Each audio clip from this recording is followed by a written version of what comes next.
Hit him with bait, rapping that slate, all on my bait, I'm rapping that bitch like I'm pyro. Shawty, she on it like tattoo. Fucking that bitch cause I had to. What's going on, guys? It's Jay and welcome back. As you can see, I got my two lightweight child carriers in the back seat, so my family sedan is definitely living up to its name.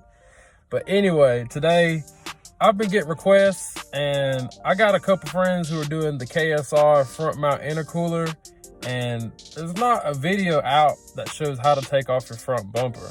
There's one for like a YF, and it's really vague, and that's what I used. It was good enough for me to use it and kind of put two and two together, but the video was very vague, didn't tell any details. So today, it's hot as fuck in here as well. So today, we're gonna take the front bumper off. To take your front bumper off is really not as hard as it seems. All you need is a 10mm, a drill, and if your car is lowered to the point where you run over every stick in the road, then you're probably gonna need a ratchet as well. There's 6 of these plastic screws. There's 3 on each side, and then there's another 10mm bolt, or you can use a drill to just drill that out. On top there are 9 of these plastic screws again, just like in the wheel well. And then on the bottom, I have to lift my car up, unfortunately. And my car is missing a couple bolts. As you can see, there should be one there, but on your car there should be 5 bolts along this right here, all the way around. You see I'm missing one, unfortunately.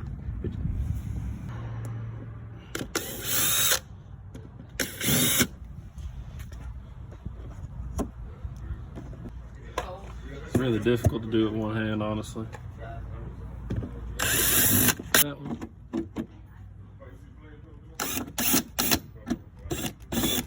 On tops, it's just the same thing as the wheel well, just plastic screws. 9 of them, I believe.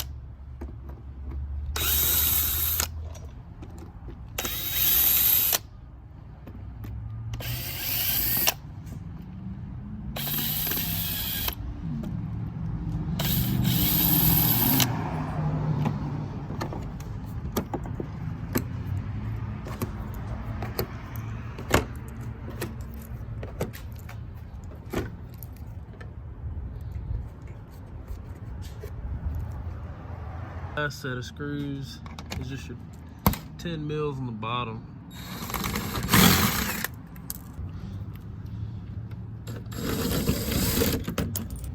And don't lose these. If you lose these screws, these bolts, oh shit. Talking about don't lose them. I done kicked one.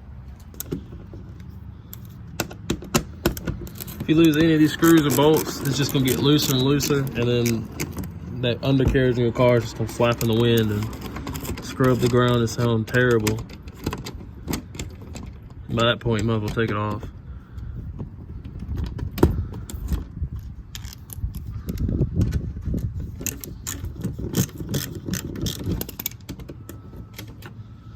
If you don't have a 10mm, because those things are hard to find, they never exist, you can just use a Phillip head, take it out that way.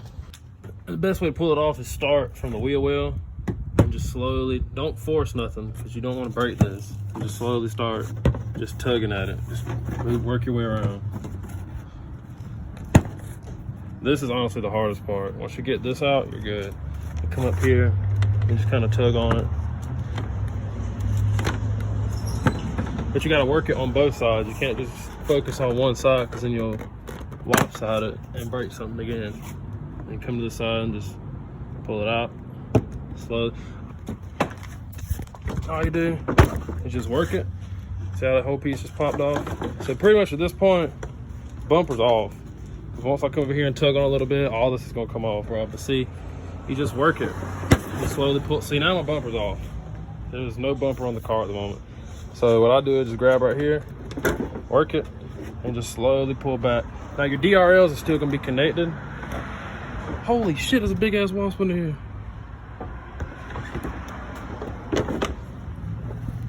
So to get your DRLs off, it's just an easy reach, and you pull the tab. There's a tab on the back. I don't know if you guys can see.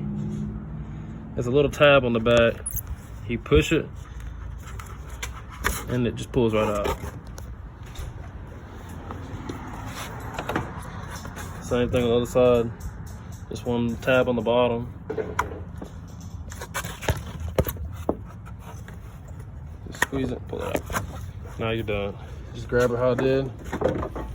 Pull your whole friggin' bumper off.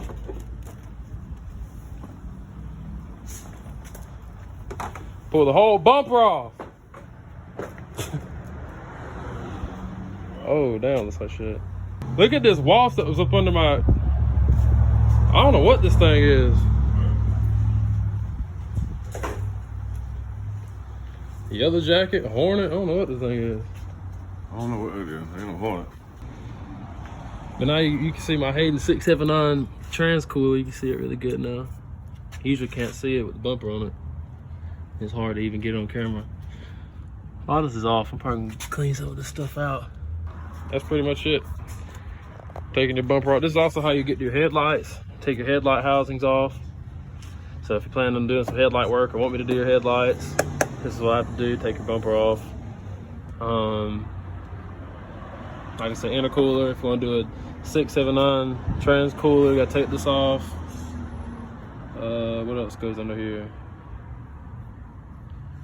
That's pretty much the main things I can think of. Take your bumper off. So I got the bumper back on. Everything was so simple. Like, it's really not as hard as people make it seem. It's really, after when I first went to do it the first time, I was like, holy shit, I'm taking my bumper off. But then once I did it, I was like, damn, that wasn't too bad. And then I just did it again in literally like 10, 15 minutes. Definitely easy.